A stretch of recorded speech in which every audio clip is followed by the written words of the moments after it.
अकबर ने बीरबल से कहा कि वह राज्य से 5 मूर्ख ढूंढ कर लाए।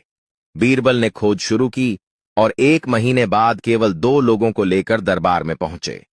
अकबर ने नाराज होकर कहा कि मैंने तो 5 मूर्ख लाने को कहा था, तुम सिर्फ 2 ही क्यों लाए?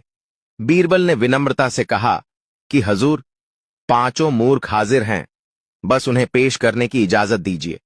अनुमति मिलने पर बीरबल ने पहले आदमी की ओर इशारा करते हुए कहा कि यह पहला मूर्ख है। मैंने इसे बैलगाड़ी पर बैठकर भी अपना बैग सिर पर ढोते देखा। जब मैंने कारण पूछा तो इसने कहा कि कहीं बैल पर ज्यादा बोझ न पड़ जाए, इसलिए बैग सिर पर रखा है। बीरबल ने फिर दूसरे आदमी को दिखाते हुए कहा कि यह दूसरा मूर्ख है।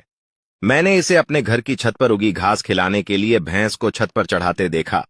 पूछने पर इसने बताया कि छत पर घास उगाती है, इसीलिए भैंस को वहीं ले जाकर चरा देता हूं। जो आदमी छत की घास काटकर नीचे नहीं ला सकता और भैंस को ही छत पर चढ़ा देता है, उससे बड़ा मूर्ख कौन होगा? इसके बाद बीरबल ने कहा कि तीसरा मूर्ख मैं स्वयं हूं, क्योंकि राज्य के इतने महत्वपूर्ण काम होने के बावजूद मैं 1 महीने तक मूर्खों को ढूंढने में समय बर्बाद करता रहा।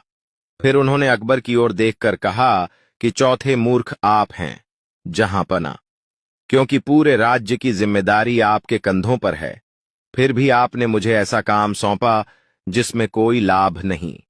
अंत में बीरबल ने कहा कि 5वां मूर्ख वह व्यक्ति है जो अपने जरूरी काम, घर परिवार और पढ़ाई लिखाई छोड़कर सिर्फ यह जानने के लिए अब तक इस कहानी को सुनता या देखता रहा कि 5वां मूर्ख कौन है।